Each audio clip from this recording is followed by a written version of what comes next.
Hola, ¿qué tal? Muy buenas tardes y bienvenidos al tercer webinar de Sherpa Gestoría Online. Estamos muy contentos de que llevamos ya el tercer capítulo, ¿de acuerdo? El primer día recordamos que hablamos del alta de autónomo. El segundo webinar estuvo dedicado a los trimestres. Recordad que podéis verlos todos en YouTube o aquí en la sección de vídeos de nuestra fanpage.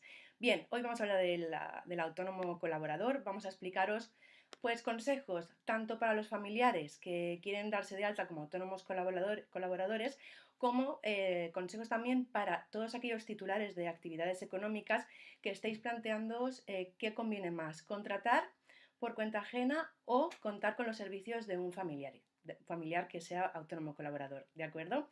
Bien, vamos a empezar explicando algo básico, o sea, ¿quién puede darse de alta como autónomo colaborador? Bien, según la normativa tendría que ser el cónyuge y los parientes por consanguinidad, afinidad o adopción hasta el segundo grado inclusive, ¿de acuerdo? ¿Qué significa esto? ¿Qué significa hasta el segundo grado? Pues sería, por ejemplo, tú eres el titular de la actividad económica, entonces podrías contar como familiar autónomo colaborador con tu cónyuge, por supuesto, tu hijo, tu nieto, tu padre, tu abuelo, suegros también se incluirían, hermanos o cuñados. Si fueran, por ejemplo, primos, tíos, sobrinos, ya nos incluirían porque serían tercer y cuarto grado, ¿de acuerdo? Mucho cuidado también con si sois, por ejemplo, pareja de hecho y queréis que vuestra pareja sea autónomo colaborador. En ese caso, la cosa se complica un poco más, aunque bueno, veréis que es muy sencillo, porque sería que tendríais que vivir, al menos demostrar que estáis viviendo durante 5 años como mínimo juntos, ¿de acuerdo? Ahora explicaremos un poquito qué documentación necesitáis aportar. Bien, explicado quién puede ser autónomo colaborador, tenemos que hablar del proceso de alta como autónomo colaborador. Lo primero y más importante es que solamente tenéis que daros de alta en la seguridad social, ¿de acuerdo? No es necesario, como en otros casos, que os deis de alta en Hacienda. ¿Por qué? Porque vosotros no vais a ser los titulares de la actividad económica, ¿de acuerdo? Entonces vais a la seguridad social y tenéis que rellenar el formulario TA0521-2, ¿de acuerdo? Que es el que se llama familiar colaborador del titular de la explotación. Y en este formulario tenéis que hacer constar todos los datos del titular del negocio, ¿de acuerdo? Indicando siempre, por supuesto, el tipo de parentesco para que quede constancia y la firma del mismo, o sea, la firma del titular de la explotación, de la actividad económica, ¿de acuerdo? Documentación que tenéis que presentar, el DNI, como siempre, muy importante, una copia del alta de Hacienda, no vuestra, lógicamente, porque ya hemos dicho que no es necesaria, sino del titular del negocio, con la firma, por supuesto, y el libro de familia para que podáis acreditar la condición de familiar. En el caso de las parejas de hecho, como os comentábamos antes, como tenéis que demostrar que sois pareja de hecho, pues lleváis el formulario que os dieron en el momento de daros de alta en el registro, ¿de acuerdo? Y además tenéis que entregar el certificado de empadronamiento, muy importante porque tenéis que vivir juntos obligatoriamente.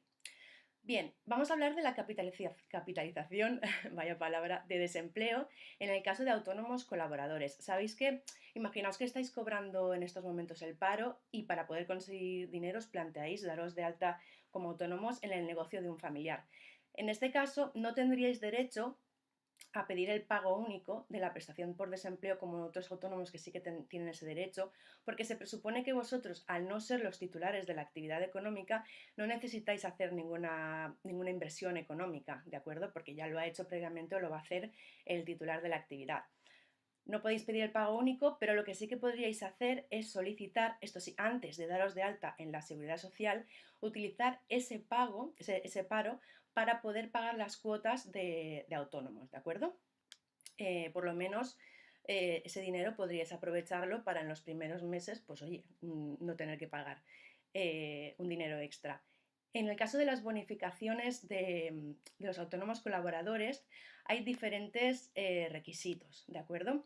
Imaginad que, que queréis que el cónyuge, que sois el cónyuge o familiar del titular del negocio por consanguinidad, adopción hasta segundo grado inclusive, tendríais derecho a la bonificación. Eso sí, en el caso de que nunca antes hayáis recibido esta bonificación para autónomos familiares colaboradores.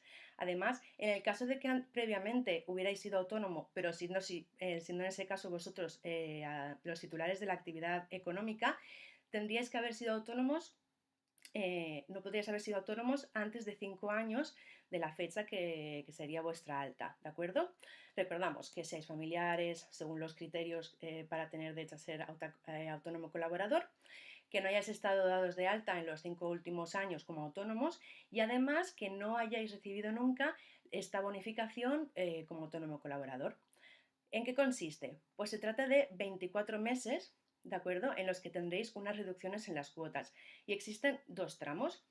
En el primer tramo serían 18 meses en los que tendríais que pagar únicamente el 50% de la cuota de autónomo, con lo que se os quedarían unos 133,52 aproximadamente. Luego, durante los 6 meses siguientes recibiríais una reducción del 25% de la cuota de autónomo y se os quedarían unos 200 euros aproximadamente.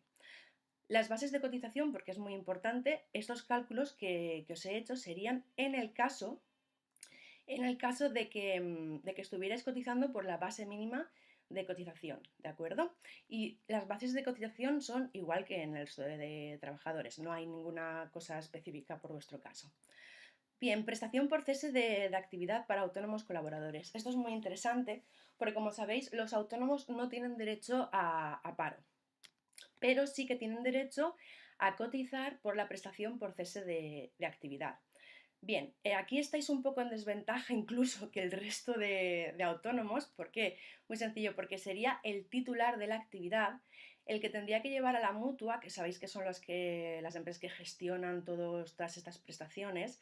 El titular de la actividad sería el que tendría que ir a la mutua para entregar toda la documentación para demostrar que vosotros tenéis derecho a la prestación por cese de actividad, ¿de acuerdo? No depende en este caso de vosotros. Más cosas. Eso sí, si tuvierais, como en el ejemplo que hemos puesto antes, ¿vale? Si tuvierais derecho a paro, imaginaos que sí que os conceden la prestación por cese de actividad, pero previamente teníais paro.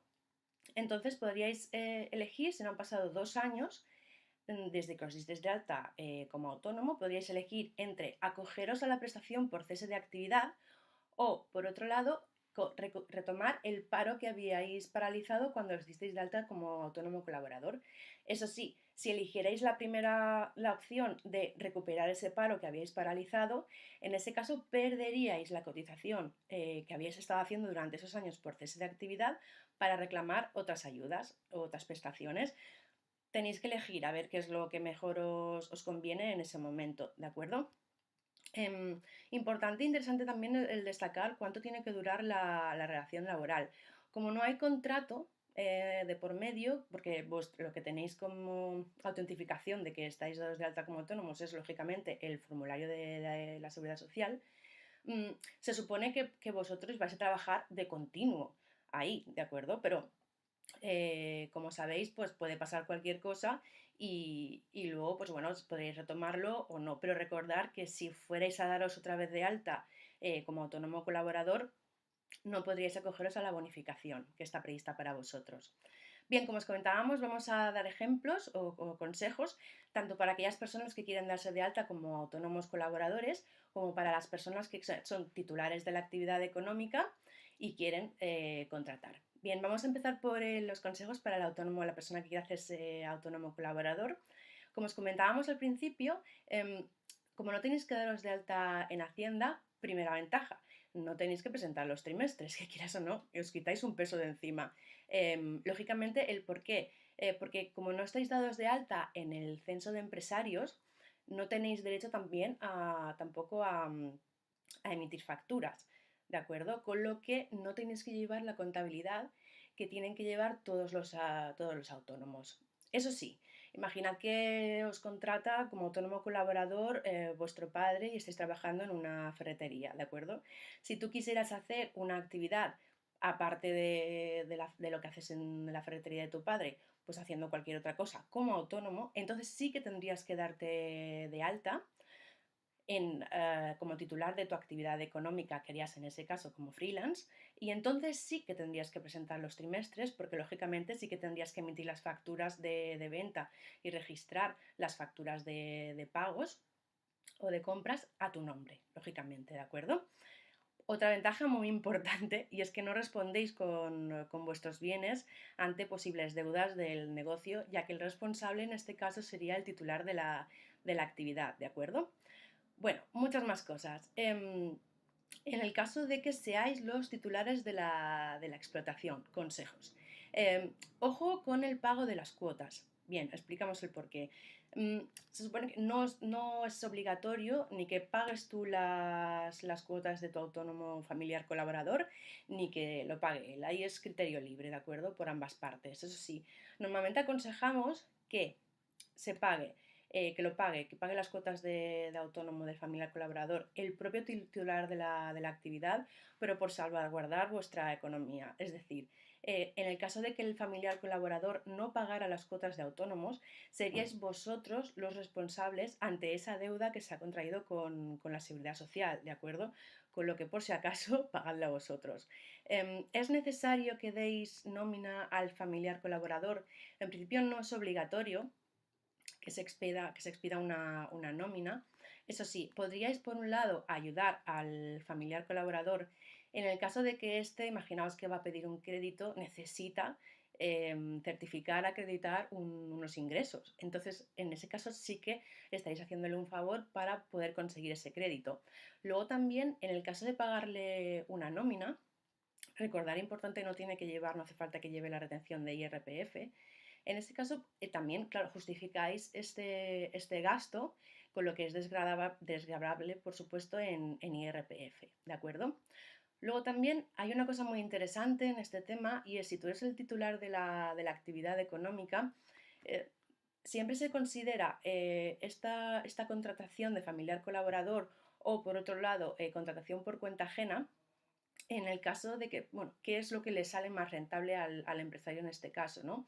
Se suele decir que es más barato contratar a un familiar colaborador, sobre todo si tenéis este tipo de bonificación, porque suele resultar menos tedioso por el caso de que no tendríais que hacer tantos papeleos y luego también puede resultar más económico. Ahora sí, tenéis que tener en cuenta diferentes variables para poder saber qué es lo que os sale más barato, como por ejemplo, lo tengo aquí apuntado, mirar qué es más tedioso en cuanto a gestión administrativa o qué requeriría más papeleo. Recordad que eso siempre es más dinero en las gestorías.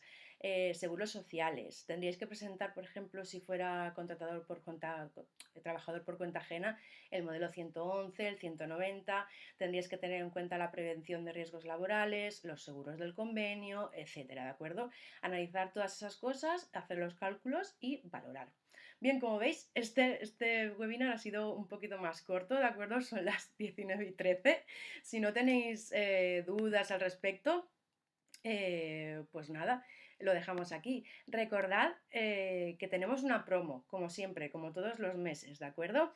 Si habéis visto este webinar solamente por el hecho de haber estado con nosotros, tenéis un asesoramiento inicial gratuito en Sherpa Gestoría Online. Nuestros compañeros asesores fiscales os informarán de los mejores consejos y las mejores condiciones que podéis tener para daros de alta como autónomos, ¿de acuerdo? En este caso, como autónomo colaborador. Lo único que tienes que hacer es enviar un email a info@cherpa.com, repito, info@cherpa.com, y hasta el 14 de octubre tendréis este descuento, ¿de acuerdo?